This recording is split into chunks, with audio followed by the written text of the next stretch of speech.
Buen día, mi nombre es Farhad Redvani, soy especialista en gastroenterología y endoscopía digestiva. Y bueno, para esta clase tocaremos el tema de las estenosis iliares de tipo maligno, pues obviamente enfocado en el colangiocarcinoma, pero hay algunas otras causas de este tipo de tumores como puede ser el cáncer de vesícula, el hepatocarcinoma, inclusive linfomas con presentaciones de ganglios que comprimen la vía biliar pueden tener una similitud clínica a este cuadro e inclusive lesiones metastásicas. Puntualmente el colangiocarcinoma tiende a ser un tumor agresivo localmente, presenta un fenómeno esclerosante de masa que con cierta tendencia pues ocluye la vía biliar y usualmente es de diagnóstico tardío. Entonces, vamos a orientar la charla en las intervenciones de endoscopía que nos pueden ayudar en el manejo de esta enfermedad. Obviamente en el diagnóstico tiene un rol fundamental, en el drenaje e inclusive en la paliación. El manejo del dolor a veces con neurolisis de plexo celíaco. Usualmente esto es más frecuente en cáncer de páncreas, pero también puede ayudar en el manejo del dolor del colangiocarcinoma. Y veremos las terapias regionales como la ablación por radiofrecuencia o terapia fotodinámica en el manejo pues, del paciente para prolongar un poco la sobrevida y la calidad de vida. ¿Cuál va a ser el abordaje diagnóstico? Entonces, bueno, la endoscopía nos va a ayudar muchísimo para establecer cuál es la patología de fondo y la clasificación de Bismuth-Corlett en realidad es una clasificación de pues el patrón como el colangiocarcinoma afecta a la vía biliar. Entonces tenemos en los Bismuth 1 donde usualmente lo que está afectada es el hepático común y el segmento distal a la bifurcación, pero que no compromete la confluencia de la vía hepática derecha e izquierda. En el mismo 2, sí, más bien afecta la confluencia de ambos conductos, pero no afecta las ramas de segundo orden, tanto derechas como izquierdas. En las Bismuth 3 sí, aquí en la 3A hay afección de la confluencia, pero también ramas de segundo orden de la vía derecha. Y en la 3B vemos donde la afección es de las ramas izquierdas. Y en el Bismuth tipo 4 vamos a tener afección de pues algunas ramas de segundo orden, tanto de la vía derecha como la izquierda, e inclusive afección de la confluencia del hepático común. Y esto va a ser muy importante porque dependiendo de la clasificación de Bismuth, así trazaremos nuestro mapa de tratamiento, porque al final de cuentas buscaremos drenar algunos segmentos puntuales y eso lo explicaremos más adelante. Entonces, en cuanto al diagnóstico, para hacerles corto, digamos, y un resumen de todo esto, las técnicas multimodales al final de cuentas van a ser las que nos van a dar el mejor rendimiento diagnóstico. Y lo veremos que con el paso y tiempo, la evolución inicialmente lo que se utilizaba eran citobrush, o sea, a través de una CPR se metía un dispositivo de cepillado y eso lo que le permitía a uno era, pues no tal vez sacar pedazos macroscópicamente grandes de biopsia, pero sí citología o bloque celular. Sin embargo, tanto esta técnica como tomar biopsia con pinza, digamos, como la pinza corriente a gastroscopía a través del canal de trabajo del duodenoscopio, tenían una sensibilidad muy baja. O sea, realmente la rentabilidad diagnóstica, cuando está positiva por cáncer, la especificidad es bastante alta. El problema es la sensibilidad. Y con técnicas como el FISH, que bueno, son técnicas caras para estudiar algunas variaciones desde el punto de vista cromosómico, entonces eso se podía incrementar un poco la sensibilidad hasta el 40%, pero seguía siendo mala. Hasta que fueron apareciendo técnicas como la colangioscopía.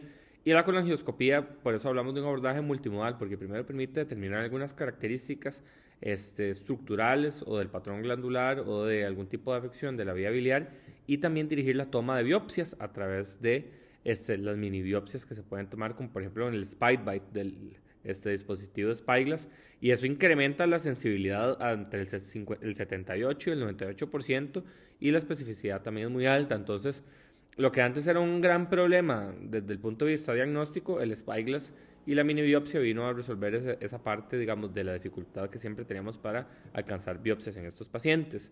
El ultrasonido endoscópico pues tiene en la parte diagnóstica una limitada utilidad. Uno puede hacer IDUS, que es el ultrasonido intraductal.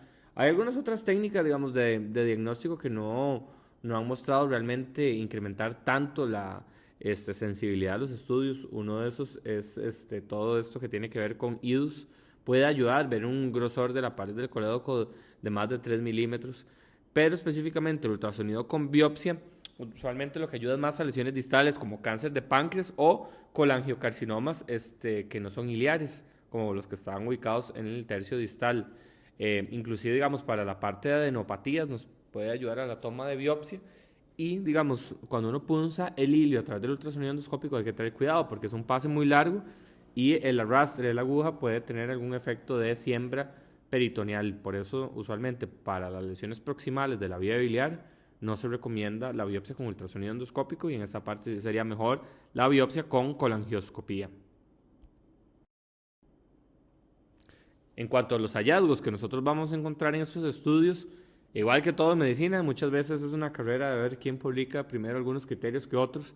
Van a encontrar a nivel mundial la clasificación del doctor Robles, que bueno, es un médico latinoamericano de Ecuador, con mucha experiencia en esta área. Otra muy aceptada a nivel mundial es la de Mónaco.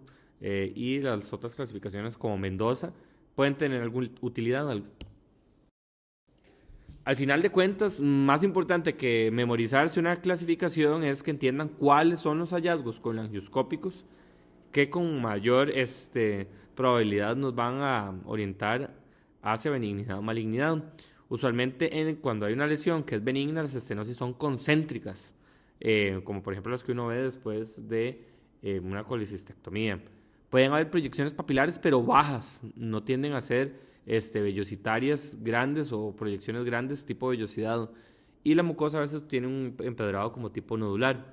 Mientras que los hallazgos de malignidad, nosotros usualmente vemos vasos ya tortuosos o ectásicos, márgenes irregulares, ya masas grandes, vellosas o nodulares, y estas proyecciones en conjunto, esos hallazgos tienen muy buena sensibilidad y especificidad, y cuando nosotros los sumamos con una biopsia dirigida, ayuda muchísimo para el diagnóstico. O sea, conclusión de esto, para el abordaje diagnóstico, pues la colangioscopía, bajo visión directa y toma de biopsia, mirando esta combinación de hallazgos colangioscópicos orientando la biopsia permite una muy buena sensibilidad y especificidad para la toma de biopsia, y las demás herramientas diagnósticas pues usualmente son más complementarias, pero con esta técnica multimodal usualmente el diagnóstico es suficiente. Entonces vamos a ver en las estenosis de tipo maligno estos tipos de vasos ectásicos gruesos, grandes, y digamos que este tipo de estenosis no son concéntricas, digamos, hay algunos fenómenos donde hay proyecciones papilares. Aquí tenemos otros hallazgos donde tal vez no se ve más claro y queda un poco más difícil la orientación porque pues hay un poco de esclerosis de la pared, y es que estas lesiones de la vía biliar tienen este patrón esclerosante, pero usualmente vasos ectásicos y proyecciones papilares son muy sugestivas, mientras las estenosis benignas tienden a tener este aspecto, tal vez más una estenosis circunferencial, sin tanto componente vellositario ni tanto vaso ectásico. Vemos la gran diferencia en cuanto a la ausencia de vasos ectásicos en estas lesiones benignas. Y ya para poner unos casos de la vida real, entonces bueno, aquí tenemos una paciente que había consultado, un joven, 22 años, por un cuadro de ictericia, donde se le había hecho un TAC que mostraba múltiples adenopatías de gran tamaño a nivel abdominal. Se le realiza una CPRE y en la CPRE vemos pues básicamente una estenosis crítica larga en el hepático común, que inicialmente se clasificó como un colangiocarcinoma Bismuth Corlet 1. Sin embargo, el cepillado fue negativo, entonces se repitió nuevamente un procedimiento de CPR con colangioscopía, y eso es donde vemos la colangioscopía. Entonces aquí estamos viendo las ramas ya de segundo orden.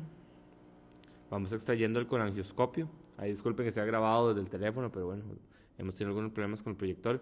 Aquí hay algunas proyecciones papilares, pero son proyecciones papilares tal vez no tan largas. No hay tanto vaso ectásico. Si hay algún tipo de traumatismo porque había previamente una colocación de stent, pero vemos algunas proyecciones bajas, no tanto vaso tortuoso. Tampoco, aquí vemos algunas estenosis, pero que son más concéntricas.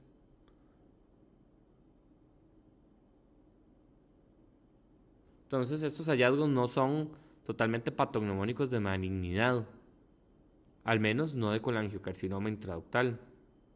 Aquí ya hemos una vía biliar básicamente de un calibre normal.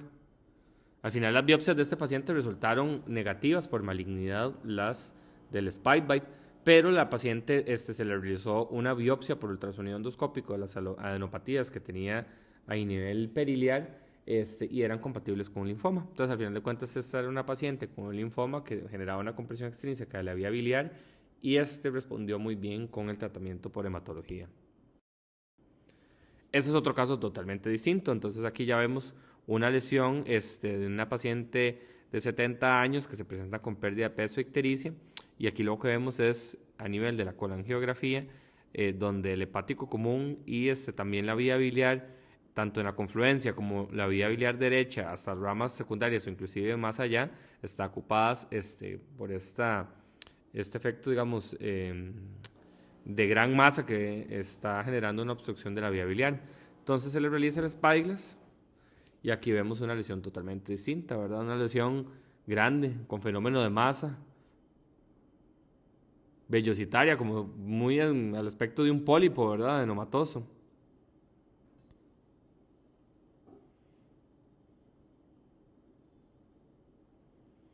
Entonces la pinza Spyglass permite tomar pedazos grandes de biopsia. Y aquí también vemos algunos vasos tortuosos y ectásicos en otras porciones de la lesión. Y en este caso, bueno, si la lesión era compatible con un colangiocarcinoma. Entonces, al final de cuentas, el diagnóstico multimodal va a requerir que tengamos cierta apreciación de las características intraductales de la estenosis y también una toma de biopsia dirigida, que al final de cuentas es lo que nos va a ayudar. Una vez nosotros identificada la lesión, diagnosticada, usualmente estos pacientes, antes inclusive de que entren a la CPR, ya deben de tener un TAC o inclusive una colangioresonancia, porque hay que primero definir si la lesión va a ser resecable o irresecable.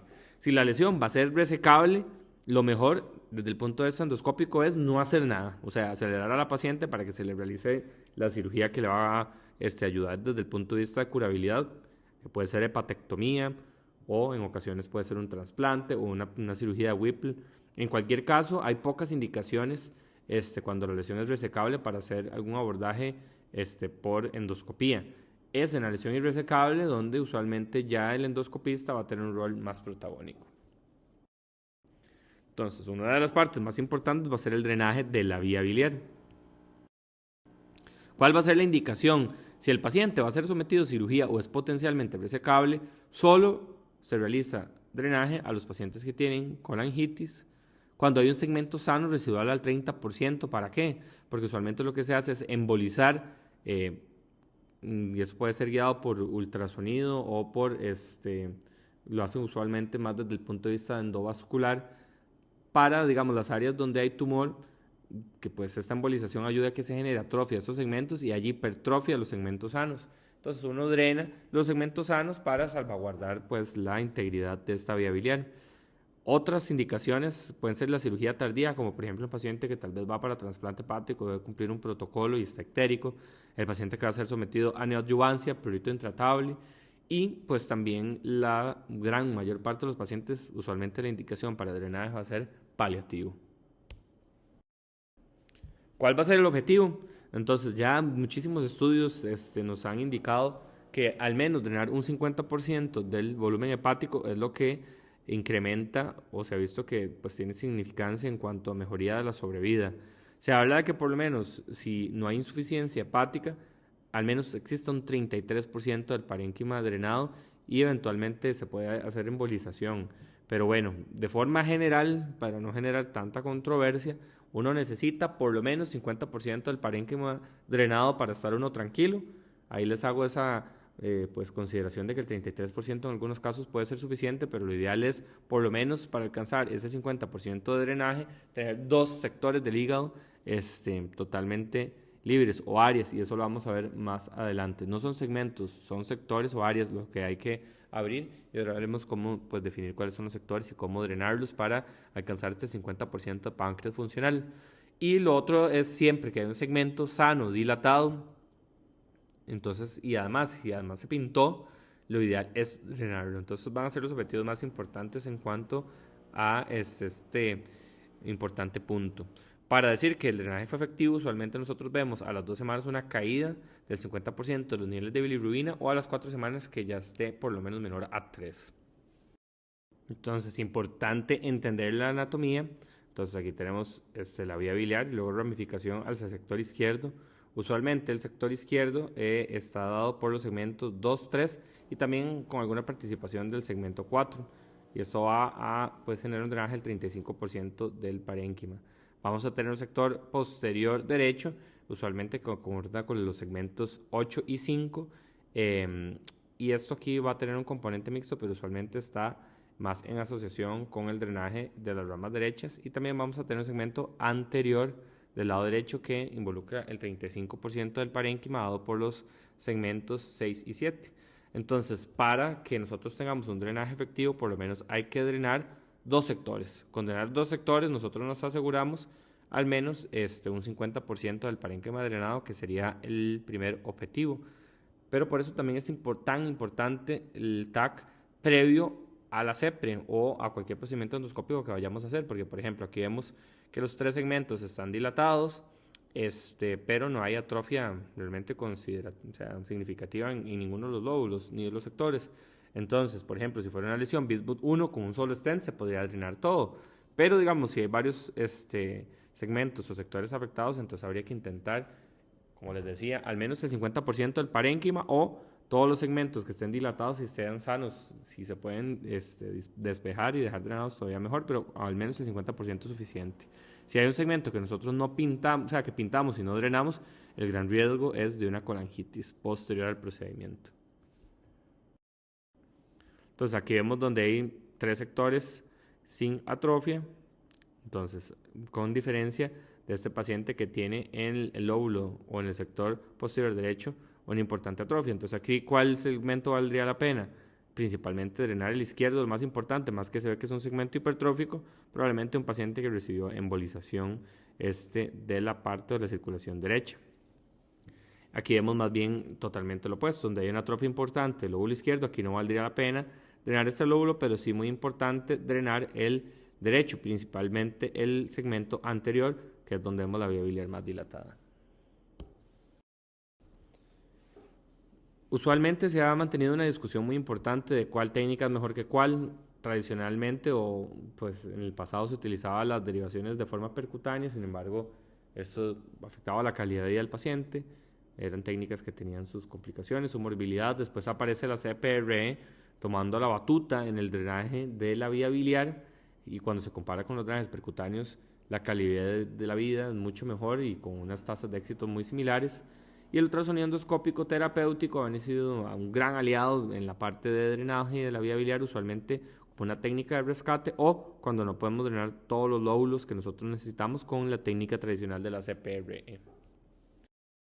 Entonces, al final de cuentas, son técnicas complementarias, más que compararlas, uno debe sacarle el provecho a la que se pueda. Hay centros donde hay buena posibilidad para hacer técnicas percutáneas y donde se utiliza este recurso. Sin embargo, usualmente sí le afecta mucho a la sobriedad del paciente y vamos a ver algunos estudios comparativos que lo demuestran.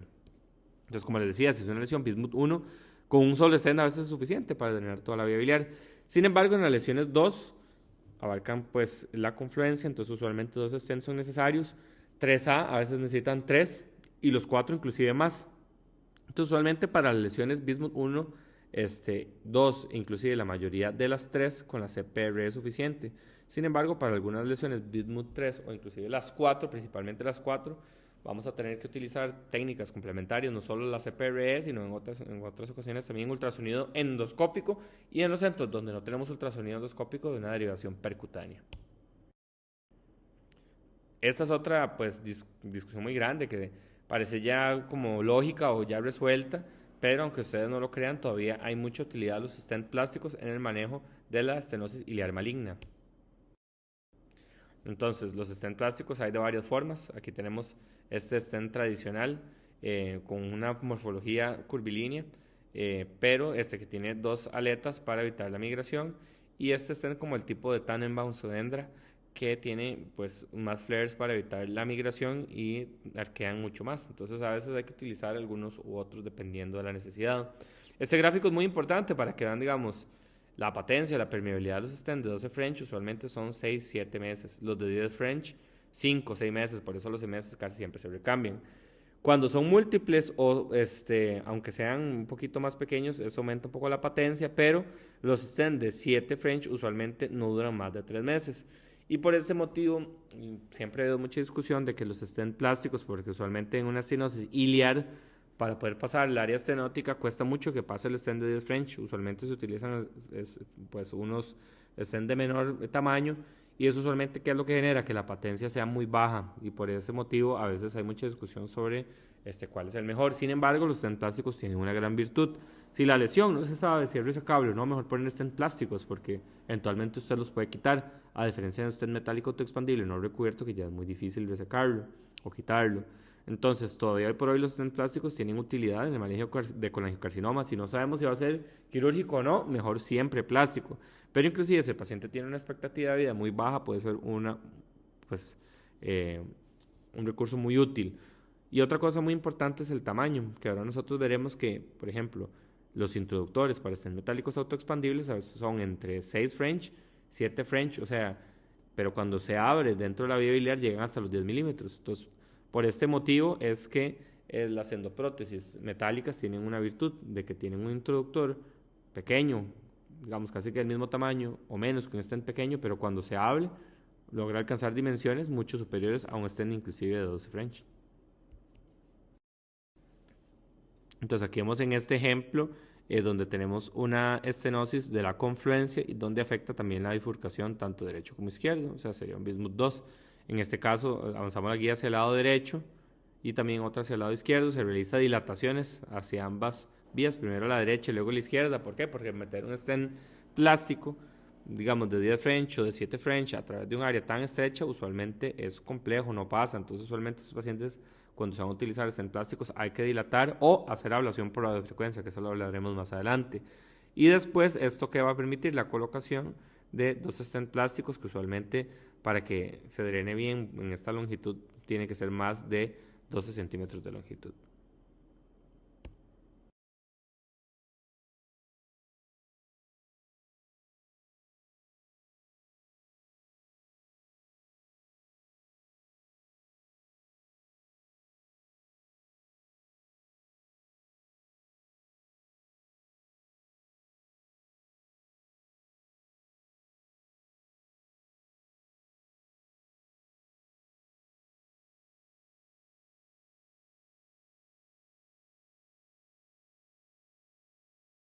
Entonces, hay varios stents de tipo no recubierto que son los favoritos para la vía biliar. Ese es un stent tradicional, como por ejemplo hay muchos similares en otras compañías, Taiwan, Boston Scientific, Cook.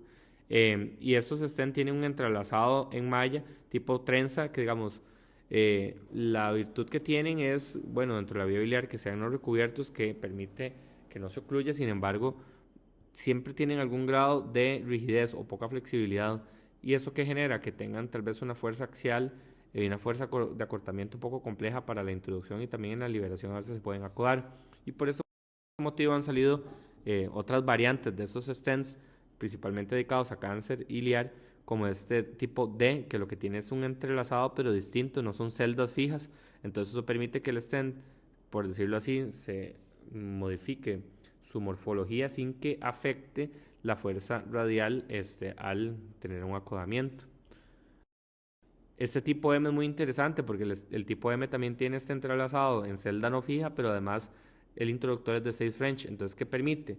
Hacer la técnica de stent side by side, que es lo que hace uno, pone una guía hacia el lado derecho, otra guía hacia el lado izquierdo, y el introductor de esos stents es de 6 French, entonces permite liberar dos stents al mismo tiempo dentro del canal de trabajo. Y los tipo LCD, que tienen una característica distintiva, que es que también tiene un entrerrejado no fijo, pero el espacio entre las celdas es muy grande. ¿Y eso qué es lo que permite? Hacer la colocación de stent in stent. O sea, que primero liberemos un stent, después a través del stent pasemos otra guía y pase otro introductor a través de estas mallas del entrelazado y se pueda colocar un segundo stent. La desventaja que tiene es que como la malla tiene un tamaño un poco más grande, puede haber crecimiento tumoral dentro del stent un poco más rápido. Y esa es una de las cosas que juegan en contra de los stents no recubiertos, ¿verdad? El crecimiento tumoral dentro del stent. Entonces aquí vemos la técnica side by side. Aquí se coloca primero un stent o una guía, y después a través de la vía paralela se coloca otro donde los stent quedan lado por lado. Con el stent tipo M, por ejemplo, Taiwán, se pueden liberar los dos al mismo tiempo. O la otra alternativa es el stent in el stent, como se ve en los LCD, donde primero se coloca un stent y después se pasa una guía y se avanza el segundo. Esto es con el fin de liberar la vía. Aquí vemos en este caso donde hay un paciente, bueno, con una lesión básicamente que obstruye el hepático común y además afecta las ramas de segundo orden a nivel derecho. Entonces se cataloga como una lesión 3A. Y en este caso, bueno, para poder liberar o drenar la vía biliar, se colocaron tres guías y utilizando una técnica de side by side se colocaron tres stents metálicos autoexpandibles no recubiertos para liberar los diferentes segmentos, ¿verdad? Iría liberando el segmento, o el sector izquierdo, el lado derecho posterior y el lado derecho anterior para poder alcanzar, pues en este caso, un vaciamiento completo de todo el medio de contraste y pues entonces nosotros entendemos de que se drenó la totalidad del parénquima dilatado que se había contrastado. Entonces, ¿cuáles son las comparaciones entre un stent y otro? Bueno, la permeabilidad de las prótesis plásticas tiende a ser muy bajo. A los 3 o 4 meses se le recambian al paciente. ¿Cuál es la ventaja? Que recambiar un stent plástico tampoco es tan difícil, es retirar y colocar otro. A diferencia, cuando se tapa un stent metálico autoexpandible, que usualmente ocupamos ablación por radiofrecuencia para abrir, o la colocación de un stent in stent. El diámetro máximo va a ser de 10 French o 12 French, que en su tope va a ser unos 3, 4 milímetros, a diferencia de los 10 milímetros del stent metálico autoexpandible. Por eso es que dura más la permeabilidad, porque abre muchísimo más el espacio. Entre 10 y 3 milímetros es mucha la diferencia. La longitud sí tiene una ventaja, las plásticas tienden a ser mucho más largas. Entonces, muchas veces los stents metálicos autoexpandibles van a quedar intrapapilares, o sea, no va a salir para los no recubiertos la copa a través de la papila. En son ocasiones es necesario para poder abrir el hilio. El sistema introductor del stent metálico increíblemente es más pequeño que la prótesis plástica, esto es una ventaja. La otra ventaja, digamos, que más bien tienen las plásticas es que tienen un menor costo y la disfunción, vamos a ver que es muy variable. Las plásticas disfuncionan más rápido porque la patencia o la permeabilidad es menor, pero, digamos, los stents metálicos también con el paso del tiempo tienden a tener ese problema de disfunción hasta un 30%. Entonces, bueno, pareciera que cuando uno compara los dos, si bien es cierto que en los metaanálisis también se ha visto que los metálicos tienen mayor patencia, menor intervención, menos complicaciones, en algunas ocasiones esas complicaciones son difíciles de manejar, van a requerir ablación o colocación de otros stents, o sea, es mucho más costoso. Es una posibilidad buena, pero si el paciente tiene una sobriedad menor a 3-4 meses o si el tumor es potencialmente resecable, aquí sí vale la pena preferir un stent plástico. Y con respecto a las técnicas de rescate, aquí donde vamos a tener muchos aliados con las técnicas de ultrasonido, sea para el drenaje percutáneo o para las intervenciones guiadas por ultrasonido endoscópico. Hay muchos metaanálisis comparando esto, en realidad se ha visto que con las derivaciones percutáneas las complicaciones o la tasa de complicaciones tiende a ser un poco más altas e inclusive también la mortalidad. De hecho, en los primeros estudios donde se comparaba los drenajes percutáneos contra CPR, los metaanálisis se tuvieron que detener porque había más mortalidad con el grupo percutáneo y cuando pasó lo mismo con ultrasonido pasaba una tendencia muy similar, que el paciente tiene menor calidad de vida y obviamente pues mayor riesgo de siembra tumoral en el drenaje percutáneo. Mientras que el ultrasonido endoscópico el éxito es muy similar y la tasa de efectos adversos es menor comparado con las intervenciones percutáneas. Además, bueno, la calidad de vida es fundamental porque vean este paciente, por ejemplo, que tenía una lesión biliar compleja, como para poder drenar el 100% de lo que se necesitaba, pues ameritó 3 sistemas percutáneos externos y esto evidentemente afecta muchísimo la calidad de vida del paciente. En cuanto a las técnicas de ultrasonido endoscópico son muy variables, va a depender de lo que nos estemos topando. El rendezvous pues, se utiliza usualmente cuando nosotros no logramos tener acceso a la vía biliar. La tasa de efectos tipo éxitos es muy variable. A veces se puede perder la guía cuando uno, después de que avanza la guía a la segunda porción duodenal, necesita meter el duodenoscopio. Entonces, a veces es difícil también avanzar la guía desde la punción del hígado hacia el segmento distal y la tasa de efectos adversos, bueno, es realmente baja. La colocación anterógrada de stent, si no hay acceso a la papila, también es una posibilidad, como un éxito también muy variable, pero eso sirve más como para lesiones distales, como por ejemplo un cáncer de páncreas. Usualmente para el colangiocarcinoma, la técnica preferida va a ser la hepatogastro. ¿Por qué? Porque tiene una pues, tendencia mayor a éxito comparado con las demás técnicas. Se ha discutido si hay un poco de mayor riesgo en las complicaciones. Sin embargo, digamos, esto va a depender mucho de los centros de referencia. Los centros de referencia de alto volumen, donde se hacen hepatogastros, la hepatogastro inclusive parece ser superior a la coledocoduodenostomía, porque la coledocoduodenostomía tiene el problema de disfunción, de reverberación, o sea, se tienden además a ocurrir de manera más pronta. En cambio, la hepatogastro tiene esta gran ventaja. Antes la tendencia de efectos adversos era un poco más alta en esta técnica, sin embargo, conforme se ha ido sacando más mano y haciendo algunas variaciones en los insumos, esta técnica hoy por hoy pareciera ser la favorita como técnica de drenaje por ultrasonido endoscópico, pero siempre vamos a respetar el flujograma. Primero CPR, si logramos pues, drenar adecuadamente los segmentos que necesitamos, o sea, los que se pinten que sean sanos, o por lo menos más del 50% del parénquima o dos sectores, es suficiente. Pero en ocasiones, si no se logra acceder a la vía biliar o si no fue suficiente para drenar todos los sectores que nosotros necesitamos, aquí podemos utilizar técnicas de ultrasonido endoscópico y parece que en este contexto la hepatogastro tiende a ser la favorita, aunque todavía hay mucho debate a nivel mundial. Posteriormente pareciera que en los centros de mayor volumen esta tendencia, que es una técnica muy segura y muy exitosa, entonces que probablemente para el manejo de estas lesiones en pues en un plazo corto de tiempo sea más clara la evidencia a favor. Entonces en el rendezvous básicamente aquí hacemos una punción, a través de esta punción con una aguja 19 avanzamos la guía, después de que avanza la guía hacia el duodeno tenemos que intercambiar el accesorio a un duodenoscopio para poder canular la vía biliar. Esto digamos para el colangiocarcinoma tal vez es una técnica que uno tiene mucha probabilidad de fallar. La colocación anterógrada de stent sirve más para el paciente, por ejemplo, que tiene un cáncer de páncreas, igual punción a través del hígado, después se avanza la guía, a través de la guía se coloca un stent metálico autoexpandible. Sin embargo, digamos, en el manejo con colangiocarcinoma principalmente iliar, pues no va a haber tanta utilidad. Y para la colocación transmural de stent, bueno, en este caso se hizo una coledocoduodenostomía, donde primero se punza el colédoco, después se avanza una guía, después se coloca un stent. También se pueden utilizar LAMS para estos drenajes.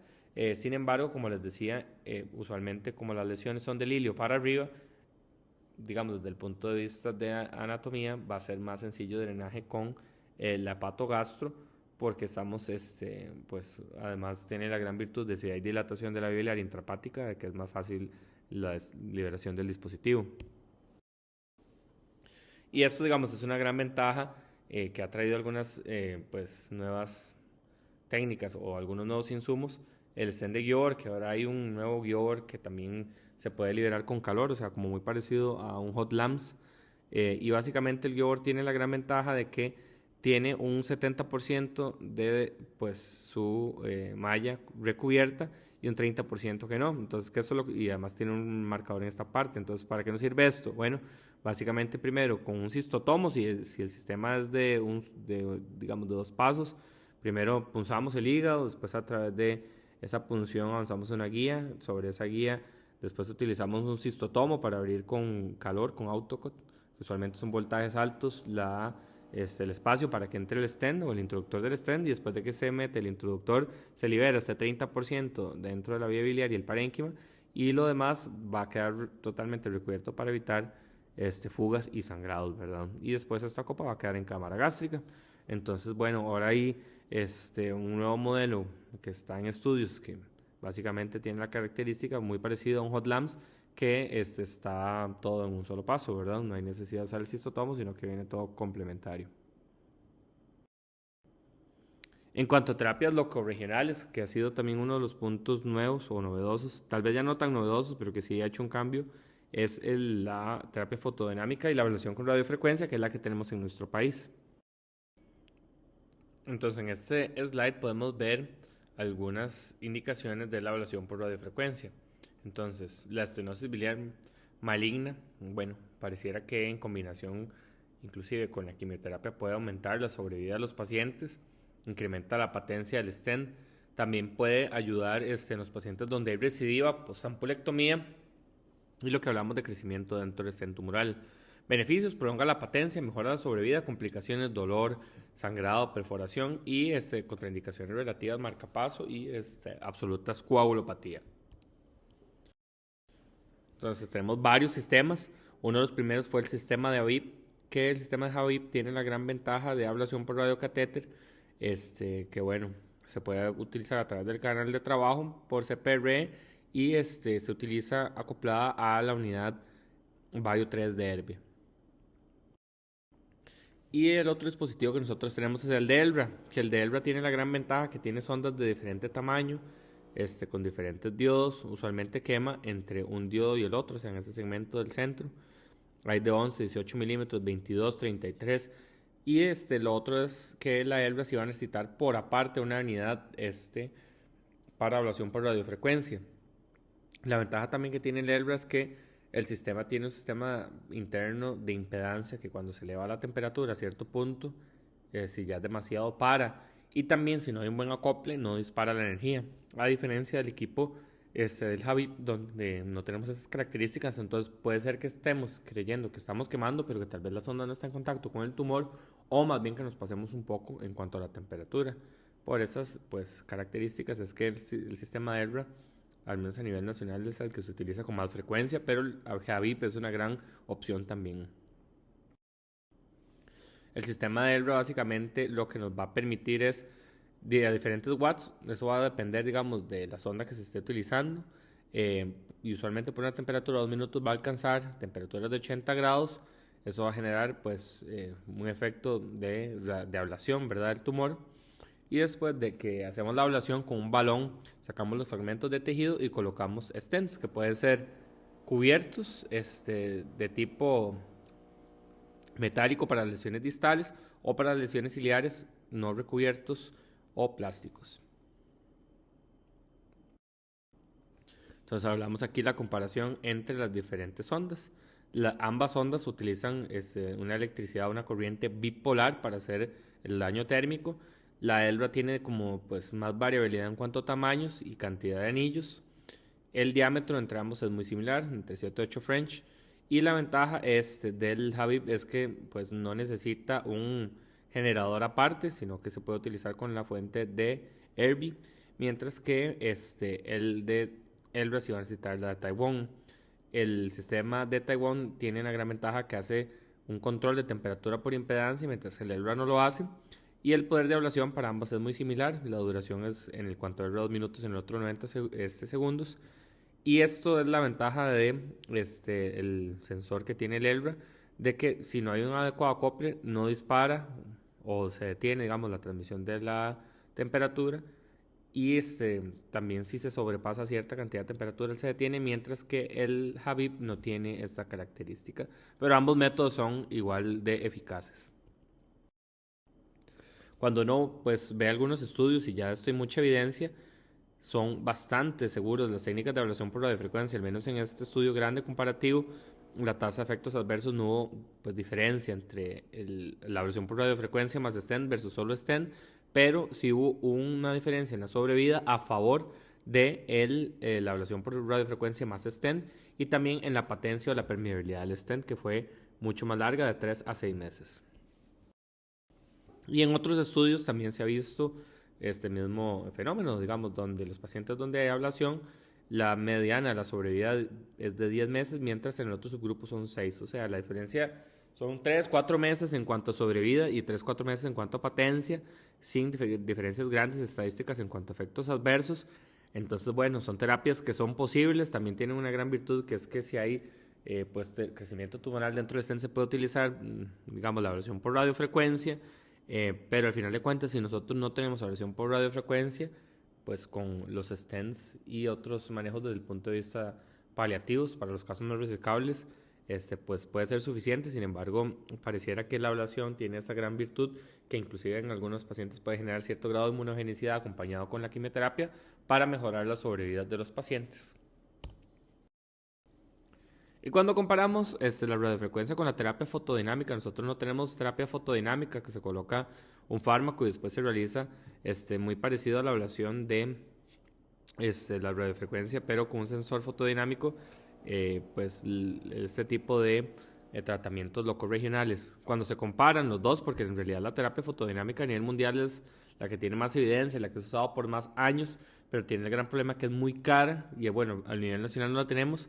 Para que sepan, cuando se han comparado en estudios sobre superioridad una versus a la otra, en realidad no hay una diferencia significativa entre ambas terapias. O sea, parece que las dos son igual de eficaces. Entonces, al final de cuentas, es una opción válida depende del contexto en el que tengamos. Usualmente, fotodinamia es más cara y además el paciente puede tener o experimentar reacciones adversas a nivel cutáneas y hipersensibilidad, entre otras. Y pues a nivel nacional, nosotros lo que contamos es con ablación por radiofrecuencia. Entonces, ya para ir concluyendo, vamos a establecer un flujograma en el manejo del paciente. Lo primero es obstrucción iliar benigna, entonces estudios de laboratorio y gabinete clásico, entre ellos paso número 1, resonancia o TAC. Sin esto, digamos, ya vamos perdiendo. ¿Por qué?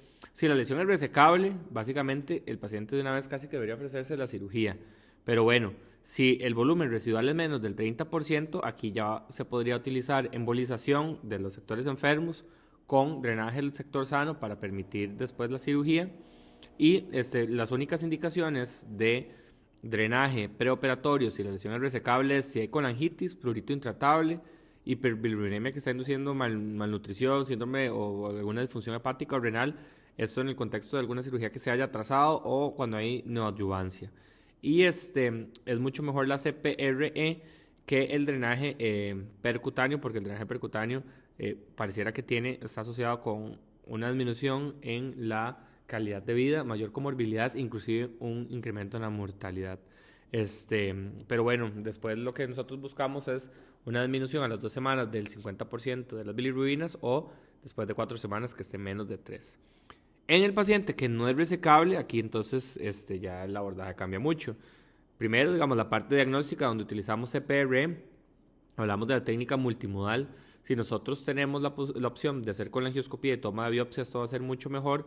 El ultrasonido endoscópico con toma de biopsia tiene una utilidad muy limitada, hay temor de siembras, al paso la aguja en las lesiones de hilio, pero sirve para toma de biopsias de anopatías o en lesiones distales, o sea, las que están más hacia el páncreas. Y tenemos algunas otras técnicas complementarias que pues pueden ser aliados, pero hoy por hoy tampoco han demostrado que incremente tanto la sensibilidad. Entonces hoy por hoy la combinación de colangioscopía con toma de biopsia intraductal pareciera ser la mejor opción, guiada por la mini pinza. Entonces, si hay malignidad, hay que hacer el drenaje paliativo de la vía biliar, que usualmente el ideal va a ser a través de CPR. Para las lesiones Bismuth 1, 2 y la mayoría de las 3 con CPR es suficiente. Para algunas lesiones tipo 3 o algunas 4 vamos a tener que complementar con ultrasonido endoscópico, donde pareciera la patogastro la técnica más beneficiosa porque la tasa de éxito es alta y digamos en centros de volumen y buena experiencia se ha visto que en realidad la tasa de efectos adversos no es superior a las demás. Lo que hablamos de que por lo menos si se puede drenar más del 50% del parénquima es lo ideal y se pueden utilizar técnicas de stent in stent o stent paralelo al otro stent con el fin de drenar.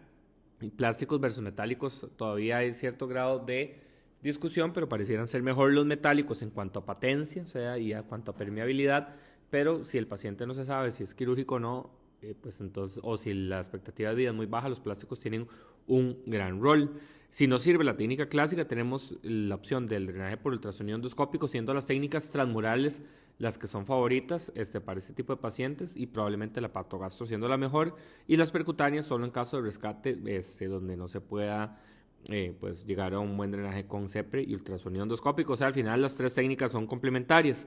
Si hay oclusión de stent, depende. Si es un stent plástico, retirarlos y recolocarlos. Si es un stent metálico, usualmente se utilizan unos recubiertos, entonces es difícil sacarlos, pero se puede utilizar ablación por radiofrecuencia o colocar un stent dentro del stent. Entonces, muchísimas gracias. Esas serían las perlas y es lo que queríamos compartir en la charla asincrónica sobre el manejo de la estenosis iliar maligna. Muchas gracias.